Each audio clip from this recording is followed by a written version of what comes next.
Welcome into 2-Minute Drill. I guess we don't do weeks anymore. It's not the divisional round edition. We're getting towards the end, guys. It's been a really fun year. Honor to host this show. I'm your host, RJ Rice, alongside me, Don Bruschko, Blake Fuchs, DJ McDermott, Matt Foley, and Brett Berner. We got a full packed house in here today. We are going to be starting this first segment off with the NFL Coaches Carousel. Obviously, one of the fun parts of the offseason, there are around 9 jobs available to be taken. Over a fourth of the jobs in the whole entire league are available. Arizona, Atlanta, Baltimore, Cleveland, Las Vegas, Miami, New York. Well, was New York, but actually got filled last night. Matt will go into that.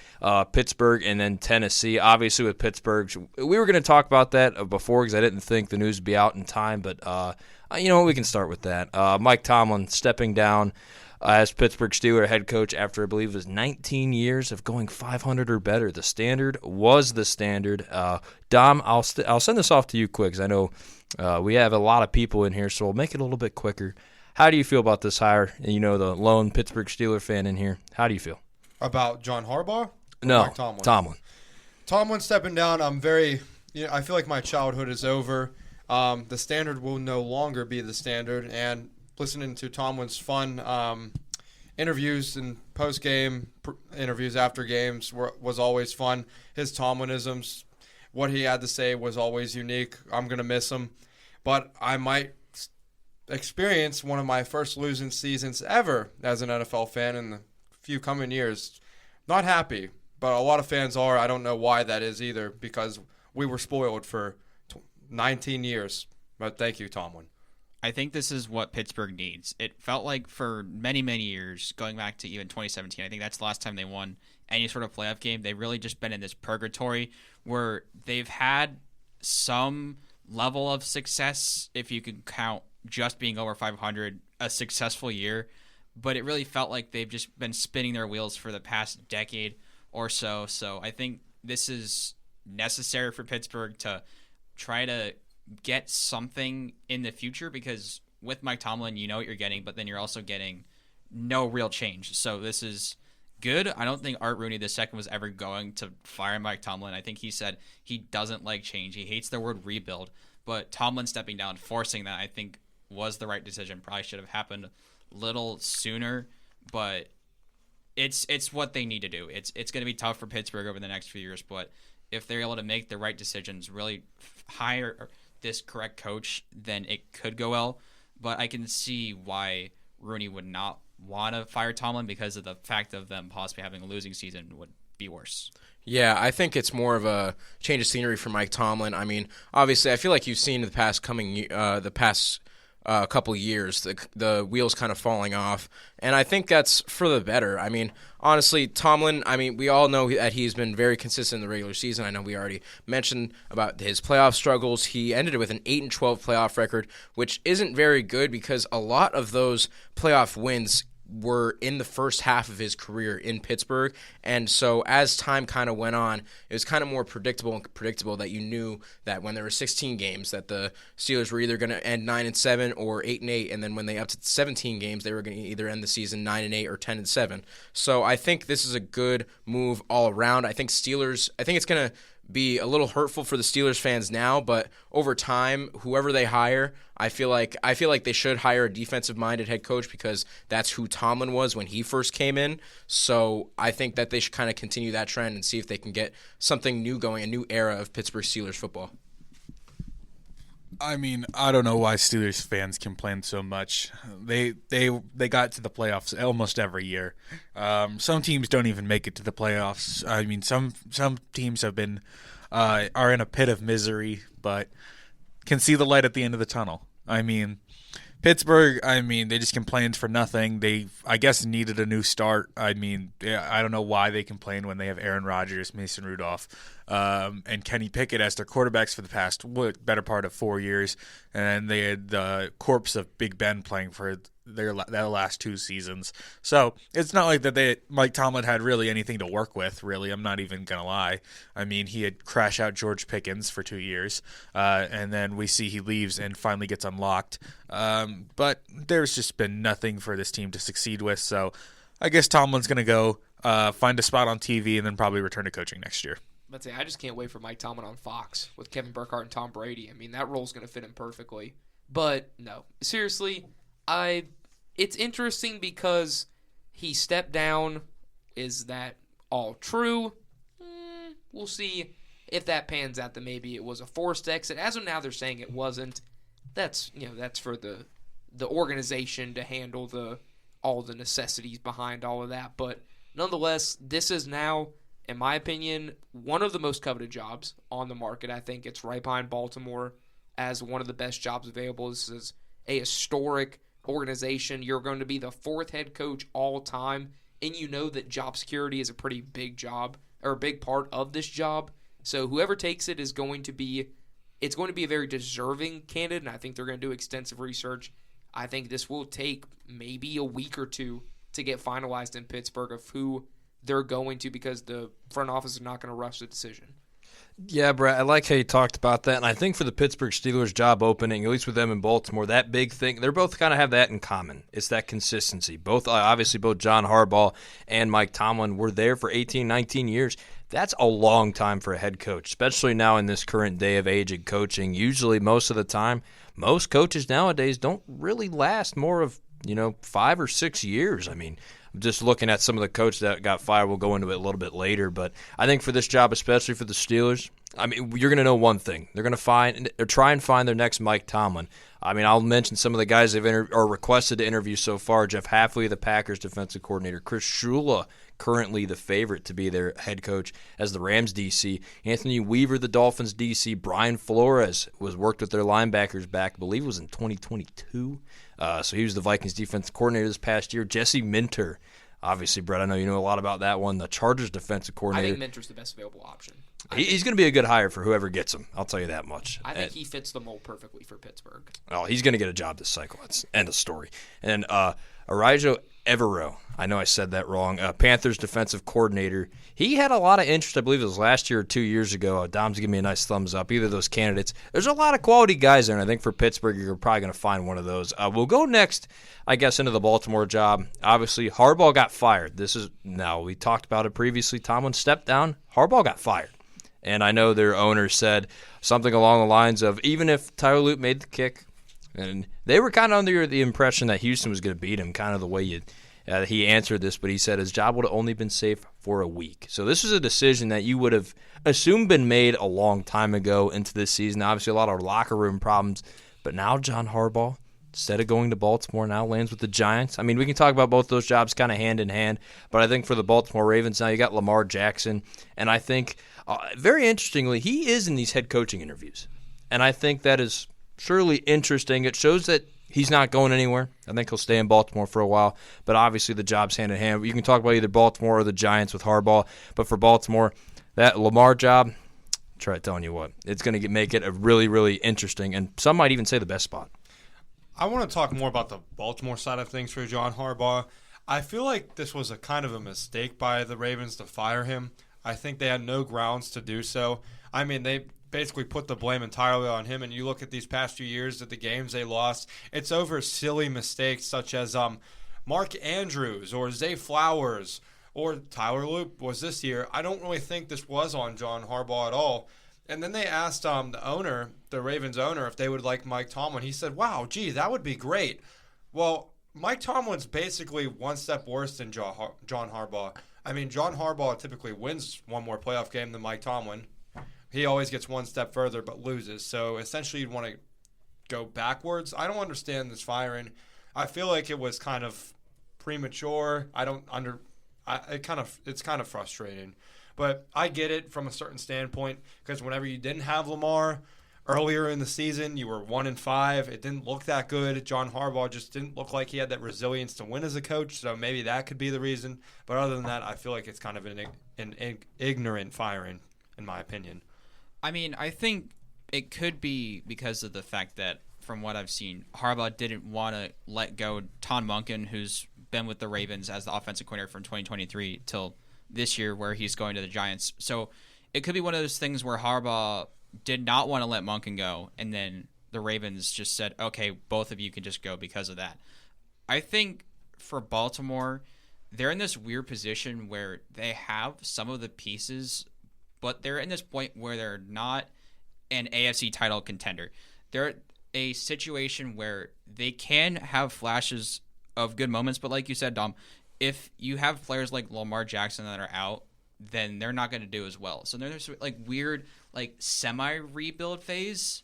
So whoever they pick up as their head coach, they could probably be second or third in the AFC North, depending on how well the Steelers do.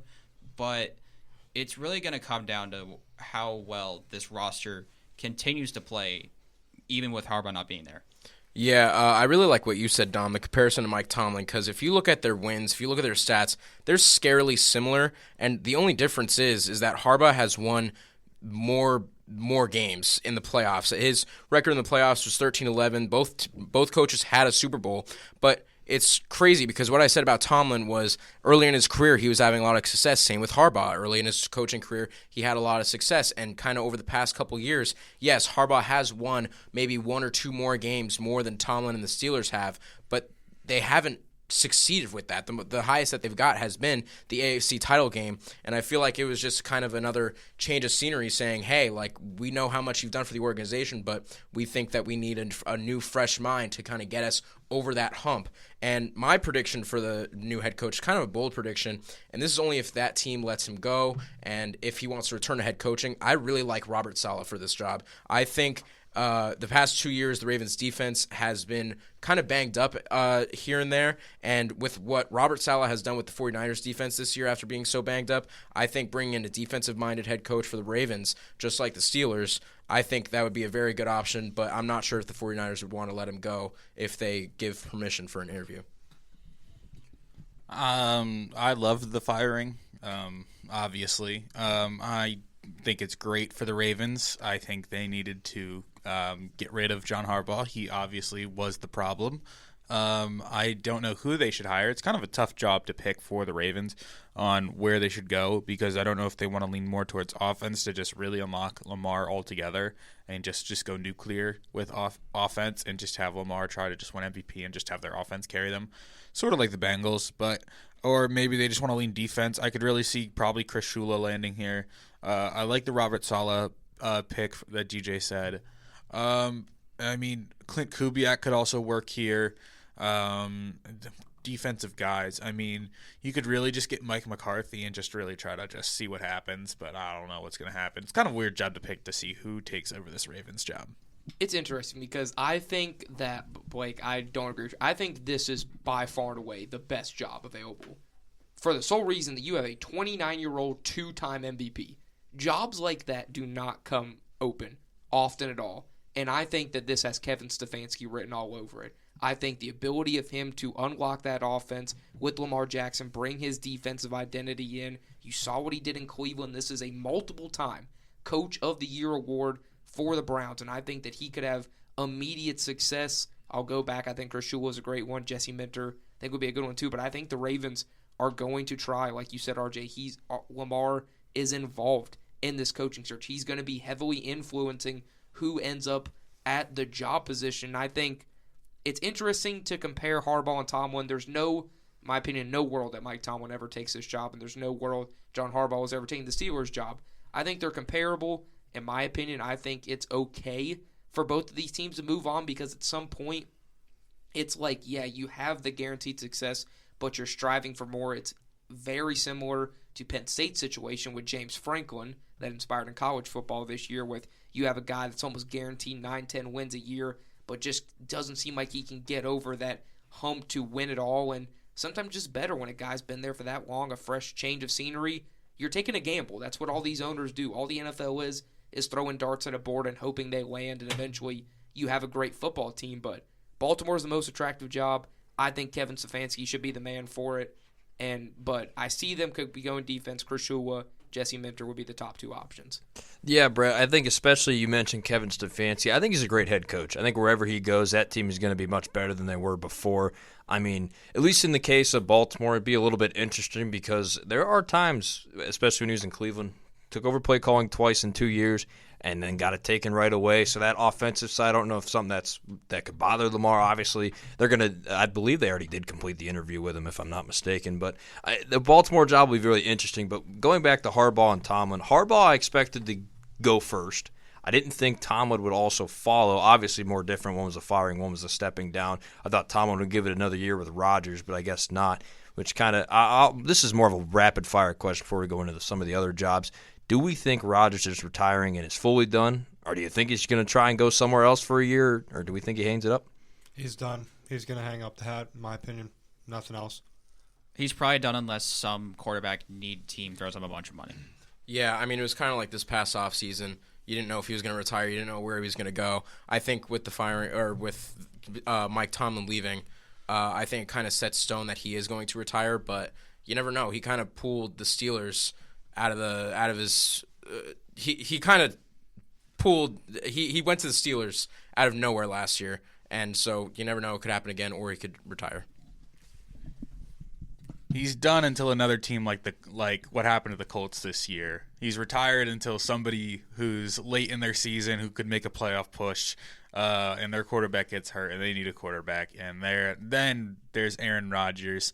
This guy doesn't want to retire. He's just going to retire until he gets the easiest way to get to the playoffs. Yeah, I think that's kind of the perfect. I think he does retire, but whether he comes back is something that could be monitored. You know, he's always going to be.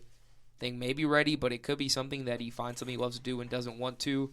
But can you guys believe that Zach Taylor is the last coach remaining in that division? That's what cracked me up over it. I thought he would have been the first or second guy. I mean, I knew Kevin was canned this year. I mean, there was writing on the wall. I mean, even going into the last game in Cincinnati, there's a lot of stuff. But I guess it's all the AFC North except Zach Taylor. Still there. Shout out Zach Taylor. But moving on. I'll go really quick. Obviously, I think Rodgers is going to retire. He said he was kind of going to ride off into a sunset, and you won't hear from him much. You probably won't unless the McAfee Show appearance once a week, but other than that, who knows? Next, I want to go into the Titans head coaching job. A lot of coaches really covet this job, and that kind of tells you they believe in Cam Ward. And the only thing that I do kind of question from these candidates as well, obviously all really qualified. I think whoever ends up with this job, this is my guess for Stefanski, who's going to Tennessee. Here's the problem, though. Obviously, there was a lot of issues on ownership, and we saw, obviously, with Mike Vrabel years ago while he got fired there, and there was a lot of drama regarding that. But maybe things have changed since then. Obviously, a new GM, or kind of new GM, Mike Borgonzi was from Kansas City, now switching over to Tennessee. But now, I mean, you look at some of the candidates they've been trying to get at, Lou Anarumo, Steve Spagnuolo, Matt Nagy, Vance Joseph, obviously Stefanski in that list, Mike McCoy, Jason Garrett, a very interesting one, and then Mike McDaniel. But with other couple names as well, McCarthy, Dable, I mean, you name it. But I think really with this head coaching hire, you're going to have to assume offensive, kind of unlock Cam Ward, get somebody to develop him. I mean, one of those sneaky candidates, though, could be Brian Dable. I mean, developing Josh Allen and kind of having some hand in Jackson Dart's development. But, I mean, we'll go around the room for the Tennessee coaching job. I mean, do we expect a splash hire, or do we kind of just expect an offensive mind that just tries and hopefully unlocks Cam Ward a little bit more? Honestly, 2 months ago, whenever you didn't have this many talented coaches in the coaching carousel, my first reaction was that John Gruden was maybe going to come back. This was keep in mind, this is before, Dable got fired, Harbaugh got fired, Tomlin stepped down, everything happened. But right now, RJ, I do feel like the two best candidates for this job to maybe help Tennessee, because this team is in the workshop right now, is either, as you mentioned, Kevin Stefanski, who I think deserves another shot from his Cleveland days. I mean, he didn't want Deshaun Watson. He disagreed with the front office, the GM. They gave him Deshaun Watson. Didn't really have a fair shake and choice. Maybe it's good to start over, start fresh, have that clean slate in Tennessee. Cam Ward looks like he's had a nice rookie season. And he just needs a good supporting cast, and I'm sure they can do well. I would like to see Brian Dable go here as well. Again, another coach. He did well with the Giants. Just couldn't really produce as many wins. They were in that win-now mode. He had to see himself out, but I'm sure he can do great elsewhere. I feel like the Tennessee Titans, it's a perfect year to select a head coach for them. I have zero confidence in Tennessee. They're at basically rock bottom. They're going to stay rock bottom. I think it's going to be Matt Nagy, and it will be hilarious. I kind of disagree in a way. I feel like if the Tennessee Titans not only hire a good veteran head coach, but I feel like if they also nail this upcoming draft, they could be on a very good upward trend for a rebuild phase. For my pick for the Tennessee Titans head coach, I really like Mike McCarthy. I think this is the year that he comes back into coaching. I feel like when we talk about offensive-minded head coaches that can kind of unlock Cam Ward, I feel like if you unlock Cam Ward and then you draft somebody with the 4th overall pick, I really like Jordan Tyson out of Arizona State. I feel like if they draft a wide receiver like that, maybe bring in another veteran, that is how you kind of unlock Cam Ward and you unlock this offense. Because you saw the lack of weapons, the injuries, how lackluster the Titans looked this season. And it wasn't Cam Ward's fault. I think everybody in the NFL world can agree with that. So I feel Mike McCarthy is my number one option, but I feel like if Kevin Stefanski is on the board and he doesn't take a job like the Ravens or the Steelers or something like that, then he obviously could take this job and unlock Cam Ward. But I feel like in terms of Titans rebuild, bring in a veteran coach, nail this upcoming draft, and you could see a very good upwards trend for the 2024 number 1 overall pick. I think it's going to be one of two coaches. I think it's definitely Stefanski's up there, but I think the other one is going to be Mike McCarthy. I think the other one could be – I think they're going to bring in some sort of leadership to really – sort of like what Jacksonville did when they brought in Doug McDaniel, right? McDermott? Doug Peterson. Or Peterson, yeah. That's what it was. Who said Doug McDermott? That was I got Flop Factor on my mind. It's tomorrow. Dougie. Oh, missed Good shout out, though. Creighton legend. No, but I think it's going to be some sort of veteran coach. I think Mike McCarthy sort of fits that build because you're not looking for really I mean, it'll be nice if you get a coach that can take you to the promised land, but I think you're just looking for something to get your organization off the ground. Yeah, this is a decent job. I wouldn't say it's like top tier. I don't think it's as good as Steelers, Ravens, or Falcons. I would take all those jobs over this one. But, well, New York's already been taken. But I think it'll be, it seems like Matt Nagy is someone who they really like. I guess you can see it with the success he's had, with Chicago. I can see it a little, but I like Mike McCarthy. They interviewed him on Saturday. That seemed to have gone well. Titans Twitter and Luke Blaine seemed very happy about Mike McCarthy, so I mean, if Luke Blaine is in for it, I'm in for it. Yep. Shout out the Blaine train, Luke Blaine, known Titans fan, a former U92er. But I think for this job, it's going to be really interesting to see who takes it because I think you're going to have a lot of candidates. Just depends on what Tennessee feels is the best option for him. And, Brett, you kind of led me there perfectly. Atlanta was my next job to talk about. Matt Ryan now taking over a lot of stuff in the front office things, getting him from CBS. I mean, obviously Arthur Blank. It's going to be fun to see how this works out, and I think really for the Atlanta Falcons, you have talent on the roster. I think that's unquestioned. It's just who can actually coach that roster to be one of those playoff contenders, and I think they were close this year. Obviously, with the firing of Raheem Morris, some were kind of iffy about it, but I think for this job, looking offensive or defensive minded, I think you can honestly go with either, and I think for this head coaching job, it's really all about having that former player, you'd even say franchise legend in Matt Ryan there. It kind of gives it a lot of steam. But honestly, for this job, I might go Clint Kubiak. Tell you what, this would be fun to see Clint Kubiak take over in Atlanta, have that offensive unlock. Obviously, the quarterback situation a little bit iffy. I mean, probably still going to go with Penix, I would assume, unless anything else says otherwise or free agency. But my guess for that will be Clint Kubiak. And let's go around the room. Who do we got for the Falcons job?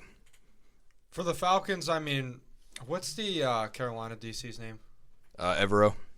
I feel like this is a good job for him to keep it in the division, look for a head coaching position. And I mean, the Atlanta Falcons, their offense is really good. It deserves more credit than it's due. I mean, you have Bijan Robinson and Tyler Algier in the backfield. The only reason they didn't make the playoffs is because Raheem Morris was just terrible with finishing games. I mean, there was multiple games where they were up and then they would just choke, lose. They deserved to win that division this year. It was all just poor execution that led to them having a losing record, and for some reason the Carolina Panthers made it into the wild card. I don't know. This division's always very confusing, and Raheem Morris had to go because a lack of execution and finishing games. 1 year you're out, but I feel like you need a DC. The offense is good enough. It has a good supporting cast to support Penix. You finally saw Kyle Pitts get the reps that he deserves after 5 years. I mean, the defense needs a little bit of help. It has a lot of pieces that are already. It's not a terrible defense, but I feel like that defense can go to the next level. Honestly, Atlanta's where I think Kevin Stefanski should go because they're in a position where they don't like you said, Dom, they have a pretty solidly constructed roster. They're not at the bottom. They have a good offense to start with, and I feel like Stefanski is more of a defensive-minded coach. So if you're able to bring guys in from free agency, from the draft that's more defensive-based, that might be a good position for Stefanski, because if you look at teams like 2020 where Stefanski was able to bring the Browns to 11-5 and win a wild card game, that could be something that Atlanta could do, because the NFC North is one of the weakest divisions in the NFL, and he could run the table, I think, in the NFC North. If you're able to get the right guys around Stefanski, building off of what you already have offensively, this could be a team to look out for. Yeah, I really like an offensive-minded head coach here. I agree. I really like the shout that you had, RJ, of Clint Kubiak. I feel like that's a really, really good option. And I really like what they did in the draft with their defense this year. They brought in pieces like James Pierce Jr., Jalen Walker, and Xavier Watts. I feel like you have a good core on defense, and you kind of had an offense that has the players to do something, but you haven't had the play calling, you haven't had the execution to fully unlock it. It's been very bipolar. It's been very either you're scoring 40 points or you're scoring 10 points. That can't be a team that can't let you function as a team. That won't give you success in the NFL. So I do like Kevin Stefanski as well. I just feel like there are other jobs out there that he would want to take. I originally had John Harbaugh for this job at either Giants or Falcons, but obviously he took the Giants job. I really think that you should I really think the Falcons should stick with Penix. I don't feel like they should give up on him just yet, even though he's been very iffy and you're not sure about the injury problems. But I feel like if you go with an offensive-minded head coach here, you can fully unlock that offense, and you have a lot of young pieces to build around in the defense. Jesse Minter. See, There we go. It's great. I think Minter's a home run, and I think this is such an attractive job. You have one of the easiest divisions in football, one of the most talented. Carolina come at me, Bryce Young. And this offense is one of the worst point differentials of all time. They're 8-9, a losing record in the playoff. This isn't built for success. Tampa Bay, Baker Mayfield, up and down every year. You don't know what they're going to get. Tyler Shuck. It's the Saints. I have no faith. The Falcons won 4 straight at the end of the year without their starting quarterback. This team is built. DJ, you said that defense has star pieces on it, like Xavier Watts, like James Pierce. You have young talent. This offense, Bijan Robinson, Kyle Pitts, Drake London. You have weapons across the board that you can use. This Falcons team is an attractive hire. The only downside is it's in Atlanta. Atlanta sports are cursed. But I do think that this is a prime time job, and I think it'll require either a big hire or I think Jesse Minter's great. I think Clint Kubiak's great, and I think Dan Shula is perfect fits for this job. Yeah, really curious to see who Atlanta picks. Before I give Matt a 30-second victory lap to talk about John Harbaugh, I'm going to give you guys a quick guess for my Cleveland Browns prediction. Grant Udinsky, Jacksonville offensive coordinator. You can quote me now. But, Matt, victory lap's all yours. Go for it. Because we got about 30 seconds. All I can say is we're going to the playoffs next year. That's all I'm going to say. I mean, you thought this year was dangerous with Jackson Dart. Get ready for next year. Next year, got the 5th overall pick. Carnell Tate's coming home. Going to have the most lethal receiving core in football. I mean, you talk about a receiving core of Malik Neighbors, Carnell Tate, Wandale Robinson, Mixon, Theo Johnson, and then you got the return of Scat. I mean, the offense is going to just be loaded. I mean, defensive line, you just got to go out and dress the cornerback position and then just make some cuts on the defensive side, and then you should be ready. And get a kicker. Need a kicker. I'm just excited for Giants football now. If you guys draft Carnell Tate, it might make me like the Giants a little bit more. I tell you what, that would be a pretty fun unit with Carnell Tate, Malik Neighbors. But we will end this segment now. I know we missed a couple of jobs. You're getting Mike McDaniel, by the way. I wouldn't complain. You know what? Shitter's gonna have a 30-30 year. I'm not going to complain. You know what? I'll take it. Fun football. A quarterback for Cleveland passing for 30 touchdowns would just be beautiful. But we are running really close on time. So when we come back, we will be going over a wild card weekend games and then predicting some of the divisional round games. So don't go anywhere. You've been listening to 2 Minute Drill right here on U92 The Moose. Welcome back into 2 Minute Drill. We are now on segment number 2. We will be recapping, if I can speak, recap the wild card games and then go into our divisional pick'ems. So we'll start. We'll go in time order of how the games were. So Saturday afternoon, the Rams and Panthers game. I was driving into Morgantown, so I didn't get to see much of this. So I'll skip my recap of this. But Brett, we'll go with you first. The Rams ended up winning 34-31 in a really high octane matchup. Great game. I mean, in the regular season, this was one the Rams had trouble with the NFC South. They lost to Carolina. They lost to the Falcons. And then this is another one people expected to be closer than it probably should have been on paper. Credit to the Carolina crowd. It was one of the best environments I've seen in the playoff in a long time. Cam Newton coming out, banging the drum. Luke Kuechly being there. So a lot of these, from the last time the Panthers were in the playoffs in 2016, some of these faces being able to come back and experience this again was great for the city. Bryce Young played good. Matthew Stafford, again, just continues to defy Father Time. It feels like that this Rams team is almost destined for the Super Bowl, but something to keep an eye on. LA's defense has really been shaky the past couple weeks, and that's something to keep their eye on, especially with their next game against the Chicago Bears. I knew this would be a close game. The Rams play down to competition. It's just you knew this defense would give them a fit, but they got a pretty, I don't want to say easy game for Chicago, but I could definitely see this team getting all the way to the championship, and they are one of my Super Bowl teams. But, I mean, Rams played well, Panthers played well. Panthers now look like the future of the NFC South because the NFC South is a disaster, but who knows with that division because it sucks. But the Rams did what they need to do, and I think they have a pretty easy road to the Super Bowl.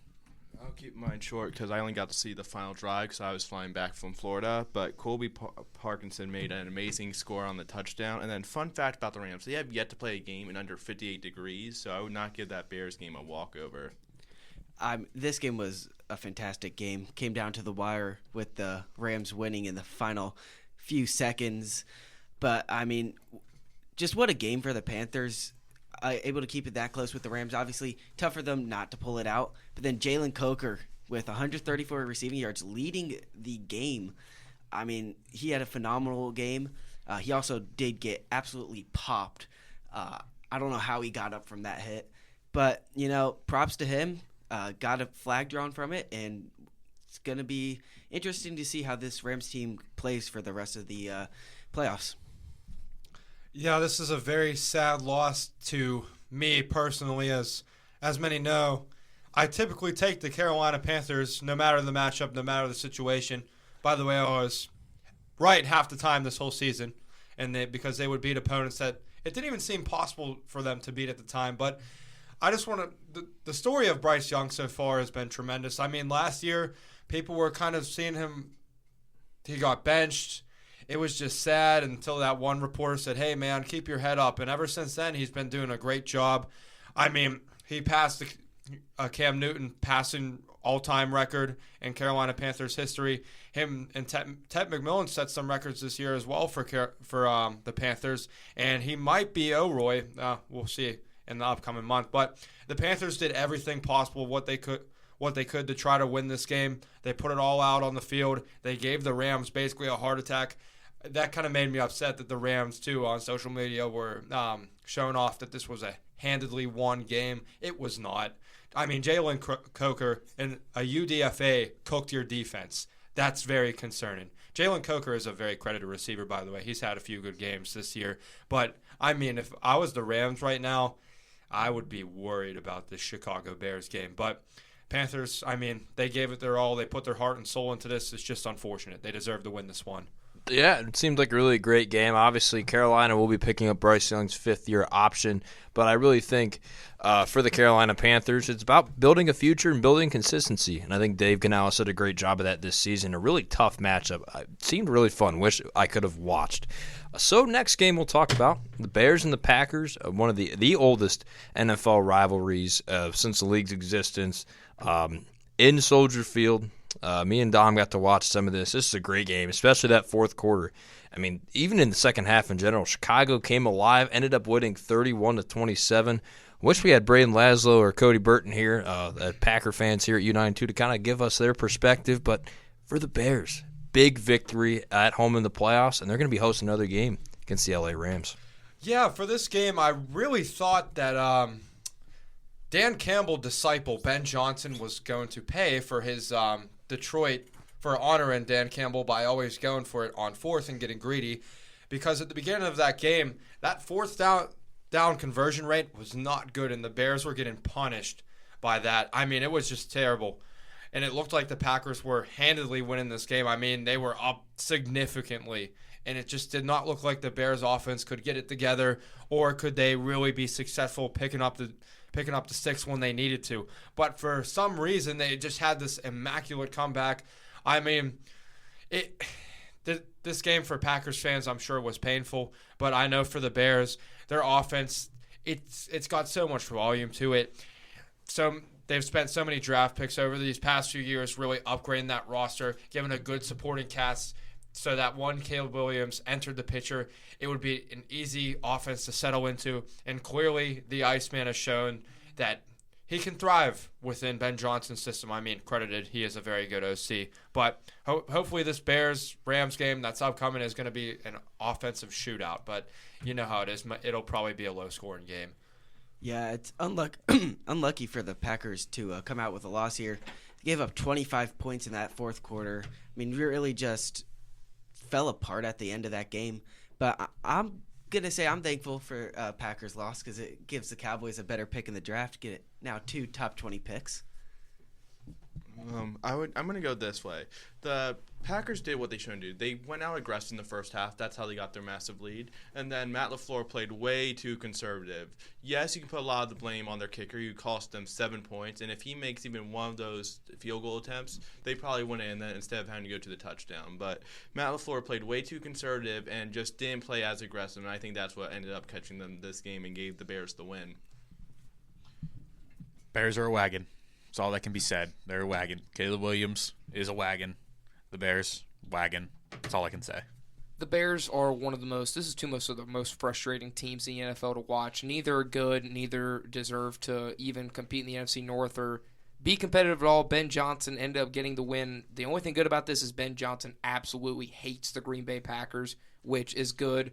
I thought this game was going to get Matt LaFleur fired. I think it's completely reasonable. I've said this multiple times on this show all year. Matt LaFleur doesn't coach to win football games. He coaches not to lose. And I think that if it wasn't for the Dallas tie, Green Bay shouldn't have even been in the playoffs, and they wouldn't have been if it would have been for that tie. They just would have taken their loss. But it was frustrating. It was annoying. The Bears, I just don't understand how a team that looks so good in the fourth quarter consistently plays some of the worst football known to man for 3 quarters and find ways to win every single time. Caleb Williams makes the impressive throw, but at the same time, he misses a 5-yard hitch route. It's kind of the package you're getting with him, and that's kind of been the game plan of what you can expect for every, wow, this kid is a future MVP throw. It's like Justin Fields could have made that one, but the Bears are moving on. I don't think that they'll be able to have enough to beat the Rams. They're just not ready, not enough experience. I think the Rams will come after Williams and this Bears offense, but Green Bay, I think LaFleur's got 1 year left. I think Jordan Love is vastly overrated. And I think that the Bears, while they have pieces, are not ready to be Super Bowl contenders.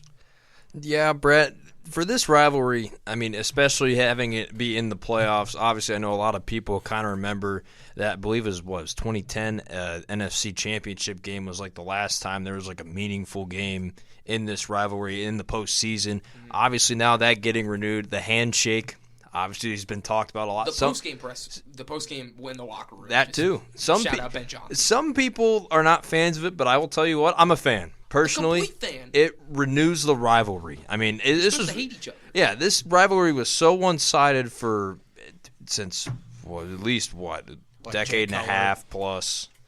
You could say shout out Jay Cutler. Maybe Mitch Trubisky, Matt Nagy Day a little bit, but other than that, yeah. Yeah, but still, I mean, just Green Bay usually own the rivalry. Having Chicago kind of getting that get back, I think, and especially in the wild card, Caleb Williams made some great throws, but Brett, you mentioned it. The way they play their first 3 quarters of football really scares me.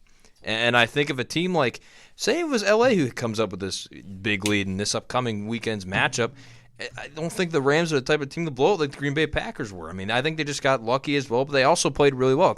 Both things can be true at the same time. LA's going to kill them. You need luck to win the NFL. It's simple as that. Sometimes you need some luck, but I mean, the Bears are freaking lucky. Cardiac Bears, man, I tell you what. Could they do it again? It's every part of this team. Like, even if you look at the defense, this defense is bottom 10 in most categories in the NFL, but they lead the NFL in turnovers. They have the best turnover margin, but you look at everything else, run defense, pass defense, they're bottom 10. It's not a good defense. They just find ways to get turnovers. And at the end of the day, that has just been this Bears team's mentality, and they're running with it. Yeah, we'll have to wait and see what they do in this upcoming round against the Rams. We'll go to now this past Sunday's games. We'll start with the Bills and the Jaguars. The Bills getting a big win in Jacksonville against the Jaguars. The team I thought that was going to win, but it was a really close margin. I think Jacksonville played a pretty good game for the most part. This is really entertaining, exciting fourth quarter. Josh Allen ends up getting the win. They go on to Denver. That'll be a really fun matchup as well. But for the Buffalo Bills, I think a big win. Obviously, Josh Allen a little bit hobbled up. I mean, that's something to kind of keep an eye on.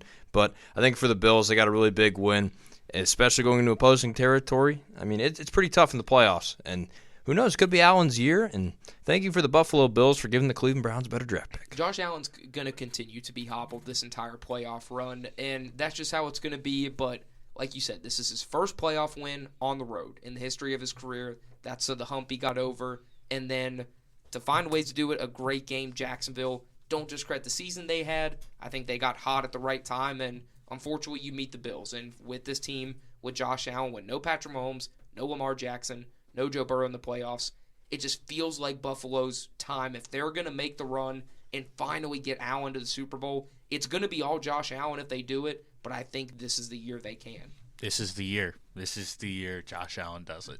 And this is the first time, and people talk about road win this, road win this. This is the first time he hasn't had to play an Arrowhead on the road. So I don't know why people are acting like Josh Allen can't win a road game when he hasn't had to play the best quarterback in America for the past better part of 4 seasons. So this is Pookie's year. He's going to win it all, and he's going to do it all by himself. Yeah, I think the Bills played very well against the Jaguars, but don't get ahead of yourself thinking they're going to win the Super Bowl because the Bills still have one very bad flaw on their team. They cannot stop the run. And Jaguars, they're averaging 6.7 yards a carry and only carried it 10 times with Travis Etienne. So if I'm the Bills, you're going to need to figure a way to stop the run, especially when you're playing not only in divisional but also in the championship game. Because if you can't stop the run when you're getting even later into the playoff season, it's going to find a way to bite them. It's just a matter of can they find a way to put some sorts of patchwork to stop the run. Who do they have to play that they have to stop the run against? I mean, you have the Patriots, Trayvon Henderson. He's been running all over. It's been Drake May, and then you have the Broncos in the next round that have R.J. Harvey and McLaughlin. And then if it's Houston, then you have Woody Mark. So I think that while it is definitely a glaring issue, I think that it's going to play into their favor because there's not a run-dominant team like the Buffalo Bills are that have the number 1 rush offense in the NFL. You forgot about Nicholas Chubb. Yeah, he played good. Yeah, he did. Shout out Nick Chubb. I didn't realize he played. Shout out Nick Chubb. Yeah. Calm down. Why are you so happy about that? I don't know. It was just He was a division rival. Hey. I felt bad after Minkah Fitzpatrick forever injured him. Nick Chubb is a lovable guy. We'll forever appreciate his contributions to the Browns. Okay, but we're continuing into Anyway, Aaron yeah. Stearns now. Aaron, go for it. I mean, for the first time as long as I can remember, Josh Allen did not have to bail out his defense in a playoff game. His defense has always been the problem when it comes to these playoff games. They just, especially against Mahomes, his defense could never stop him. But now he's got a defense that looks capable. It held a Jacksonville Jaguars team to 24 points, which is enough for the Bills to win, especially with as high-powered offense they have with Josh Allen running it. If Josh Allen is going to be banged up for the rest of the playoffs, which it looks like he probably will be, it'll be interesting to see if the Bills can rally around him and help pick up the little bit of slack that he'll leave behind with that injury. But, I mean, this is a Bills team that this feels like the year they can make it to the Super Bowl. Who knows if they can win it, but I mean, it's a wide-open AFC. Josh Allen has dad superpowers now, so these injuries don't really concern me that much. Honestly, I felt bad for the Jacksonville Jaguars. I mean, what that one reporter said to Liam Cohen, basically crediting him for what he's done this year, from getting into a fight with Robert Saleh mid-season. That was a funny moment. But, I mean, Liam Cohen has taken the Jaguars very far. I know at the beginning it didn't really seem like him and Trevor Lawrence got along after that little wave-off they had earlier this season. But he's helped the Jaguars become a very respectable team. I mean, Travis Etienne is now getting those carries again, respectable back. Trevor Lawrence is looking like a capable QB, even though there was some question marks around him. The defense is good, but it just came down to the Bills, and their defense was clutch at the end. I mean, I know their defense isn't the best unit in the NFL, but to see Tre'Davious White get a pick and the big 26 was a sight to see. But, yeah, I mean, the defense was clutch when it needed to be. Josh Allen, if he's not playing at 100%, then I'm very sure in this next playoff game the Bills will lose because Josh Allen is just Josh Allen. I mean, 13-4, 8-game winning streak. I mean, you can't. I mean, Jacksonville did what they needed to do.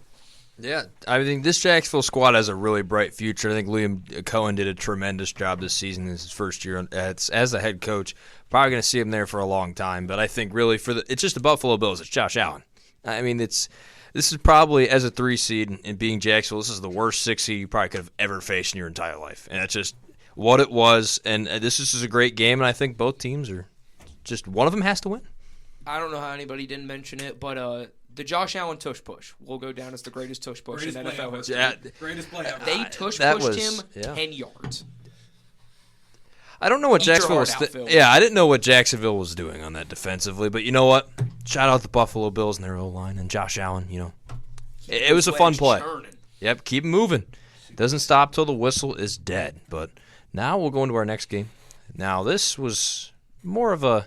I didn't watch this too much. Watched more of the second half, but shout out the San Francisco 49ers and Kyle Shanahan, which in my opinion is, if not the best coach in the National Football League. Just what he's done with out of nothing and due to injury, obviously not because of talent. And offensively have that, but defensively still keeping that unit together. A lot of credit to Robert Saleh. He's getting a lot of head coaching interviews due to that as well. He'll probably get another chance. But the 49ers ended up beating the Philadelphia Eagles 23-19 in Philly.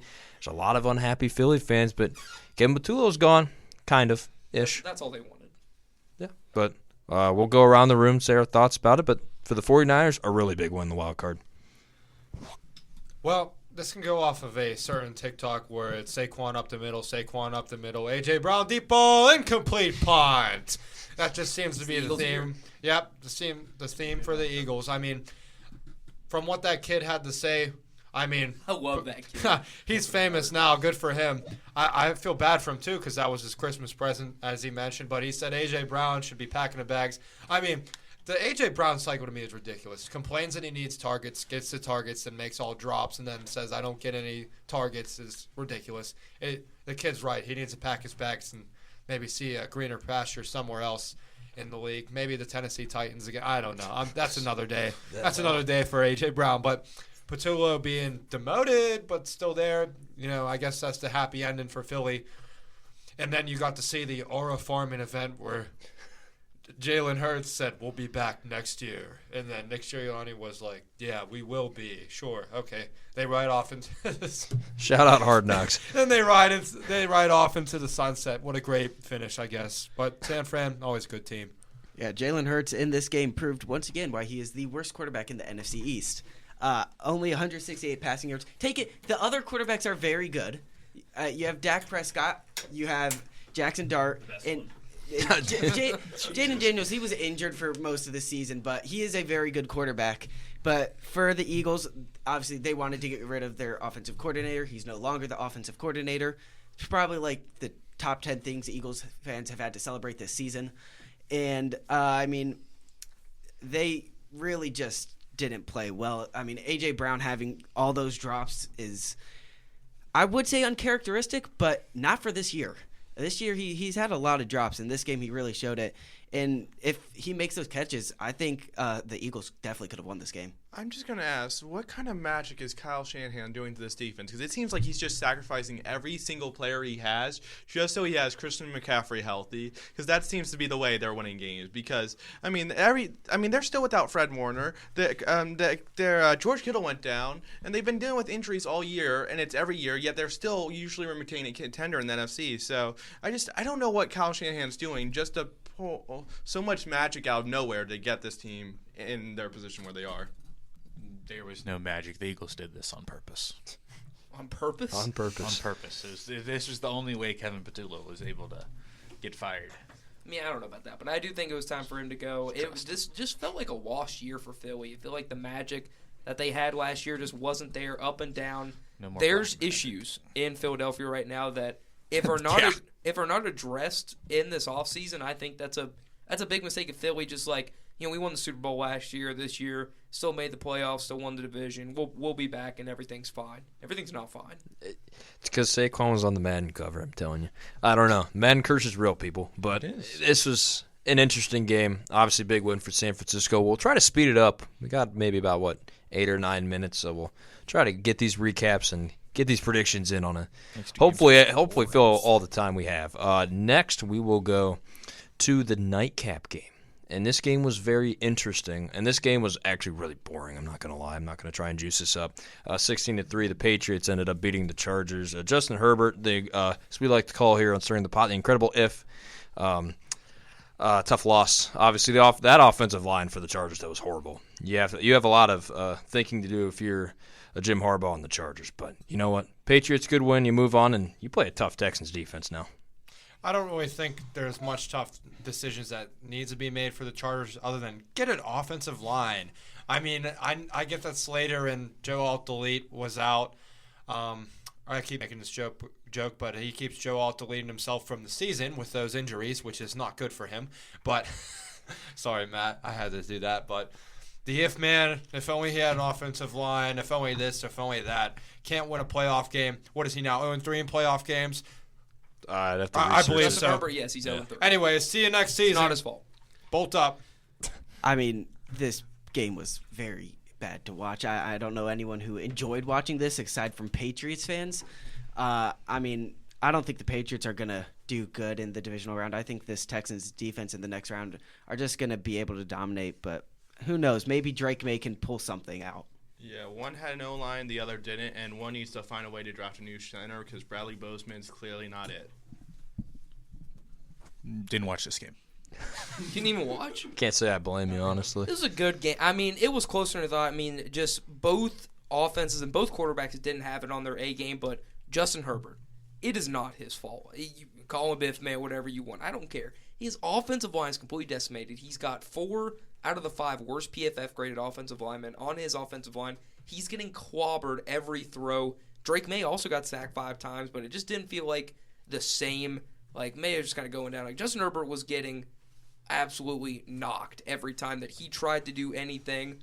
It didn't work out. Yes, he's 0-3, whatever. Justin Herbert is still a top 5-6 quarterback in the NFL. This Chargers team is going to do big things under Jim Harbaugh, and I think, health concerns out of the way, this is a Super Bowl caliber team. Yeah, really? All right. Absolutely. A little bit of one of the hotter takes to see, but at least you got a reason behind it. I mean, Chargers got to do some soul searching and have a new offensive coordinator because Greg Roman got fired. So we'll have to see how that goes. A good one for New England. They move on against the Texans. The last recap we'll do, it's basically been all recap. We'll do some of our predictions, but the Houston Texans, the fourth quarter Houston Texans beat the Pittsburgh Steelers 30-6 in, I wanted to say Heinz Field, but it's Acrisure Stadium. It should be back to Heinz, but Mike Tomlin's the last game coaching the Steelers potentially. I mean, he's stepping down. Will he go back? Who knows? And maybe last game of Aaron Rodgers' Hall of Fame career, or I should say first ballot Hall of Fame career, but that Houston defense is just too much to stop. Yeah, I'll go first. I'll leave Dom for last. Leave Dom for last. Oh, okay. Close game all the way. C.J. Stroud played like absolute dog poop. I mean, he's like literally has no redeemable qualities. He had 4 fumbles in the first half. Like, you thought the Steelers played bad? Look at C.J. Stroud. But the Texans defense carried them all the way to where they need to go. That's how this team is going to be. They have the best defense in the field. But fortunately for Houston, they kind of remind me of Texas Tech. Great defense, can win you a lot of games, but the offense is abysmal. The Steelers suck. I don't know why anybody thought they could win. Because the Steelers. Aaron Rodgers sucks. Whoa. Okay. The Texans also suck besides their defense. It was the most Steelers game ever. Field goals up until the fourth quarter defense. So, yeah. Yeah, Steelers are awful, and this was just a terrible game. Oh, jeez. Ben. We're not going on AFC North. The Steelers are in the playoffs. We don't have time for this. I mean, I'm not surprised by what happened here. The Texans, I thought, were going to win this game. I don't think the Steelers really had a chance. They squeaked into the playoffs, and the Texans' defense dominates the game. Not the most surprising thing in the world. I mean, this game, the Steelers absolutely deserved to lose. I mean, this was terrible. The defense was great the whole first quarter. I mean, I knew I was going to lose when I looked at the scoreboard and it was 7-6. I knew it was over at that point. I mean, you get that many turnovers and you capitalize. The defense made C.J. Stroud. I said Stroud. Stroud looked like a clown that whole first quarter. I mean, I like C.J. Stroud, don't get me wrong, but he had so many turnovers and so many fumbles. I at least thought we could get one touchdown from that. And I guess getting DK Metcalf back made us terrible, question mark. I guess he didn't see a fan in the crowd that he could punch this time. Yeah. Which is terrible. And Didn't come in a felony on for some reason, the Kenneth Gainwell screen passes on the offensive plan just disappeared. I don't know where those went. I didn't see a single one of those in the game. And Adam Thielen was the most trusty receiver, but Steelers deserve to lose. I mean, if you have that many turnovers and don't capitalize, you deserve to lose. There you go, Dom. Look at that. Yeah, tough break for the Steelers. Obviously, there's a lot of changes going there in Pittsburgh, Pennsylvania. We'll have to see how those go, but Houston's defense, good. Besides Christian Kirk, not much of anything else on offense. He had a great game, though. Shout out to him. Next, we're going to try and predict these 4 games really quick. Got about a couple minutes left. How do I want to do this? You know what? We will go with – I'll go with the NFC side and the AFC side. We'll start with Bears-Rams first. Sean McVay shows Matt Stafford pitcher. Matt Stafford looks at pitcher. It's a picture of Puka Nacua. Spams him 20-plus times. But I'm going to have to go with the Bears for this one. They just have a better offense, and I'm waiting for the NFC Championship to give them a Dan Campbell type of finish. I mean, I think this is a Rams team that can definitely win the Super Bowl. And I think they're going to go into Soldier Field and get a win. I think it'll be a close game, but I just think this Rams team outclasses the Bears. I'm going with the Bears because Matthew Stafford's 1-9 in cold games, and he's only played in 3 games below 40 since joining the Rams, and he's 1-2. I don't think the Rams can play in cold weather, and it's going to be the third coldest game in Soldier Field, so I think the Rams lose this game. Rams win by at least 2 touchdowns. Rams by 4. Blake Corum's the leading rusher. That might happen anyway. I'm going with the Rams. I'm not because of Blake Corum, but just because of the power of friendship and talent that the Los Angeles Rams have. So I'm going to go with the Rams over the Bears. Seahawks 49ers, NFC West matchup. Now, Sam Darnold is apparently questionable, but I'm going to have to go with the Seahawks. Of course, they just have a great offense. JSN's great. San Fran's way too injured. Seahawks win. Seahawks win. Niners. You're going Niners? All right, I'll pick the Seahawks then. Oh, were you going to pick the Niners? I was thinking about it, yeah. Because, I mean, ultimate underdog. That's what I was thinking. It's a tough game to pick. They keep Yeah, finding ways to win. That's what I mean. It is. Go Seahawks, It though, it also is Sam Darnold in the playoffs now. People. That's what I mean. Well, you might have Never Jalen know. Milroe. No, Darnold's going to play. Lank. Yes. Saying he's going to play. Blank. Oh, Jesus. If you know, you know. But I'll take the Seahawks here. We'll go on the AFC side super quick. We will start with, you know what? Patriots-Texans first. C.J. Stroud's going to either fumble the ball or throw a pick that's going to cost him the game at Foxborough. Give me the Patriots. Texans defense dominates once again. I don't think the Patriots can win this. Give me the Texans. Give me Mike Vrabel. He's proven he can build a team to the championship game. I'm going with the Patriots. Doesn't matter. Bills win anyways. What? It's the wrong game. Just pick one. Patriots-Texans. Pick one. Texans. There you go. Yeah, I'm going to go with the Texans, too. I really like this Patriots team, but they're just not ready yet. One day, though. One team has Drake May, one doesn't. Go Patriots. Broncos-Bills. Josh Allen uses his dad powers and wins against the Denver Broncos. They just don't have a good offense. I'm really 50-50 in this game. I think it's 2 very good teams. In one bracket, I have the Bills, and one I have the Broncos, so I don't really know who I would choose there. I'm going to go with the Broncos. I think that defense is just going to be able to hold the Bills, and I don't think that Bills defense is going to be able to hold that Broncos offense. Sean Payne may be a terrible personality, but he's a good coach. Give me the Broncos. Josh Allen. Yeah, I'll take the Bills. The Broncos are one of the worst seeds. Number 1 overall seeds in the AFC in the history. I'll go with the home team. I'll go Denver. I know it's potential one of the more iffy picks, but I trust Denver. I don't know why. But that will do it for this divisional round edition of TMD. We'll probably only have about 2 episodes left, so time's cutting close. But we thank you for tuning in every weekend long, and we will see you guys next Sunday on the next episode of 2 Minute Drill.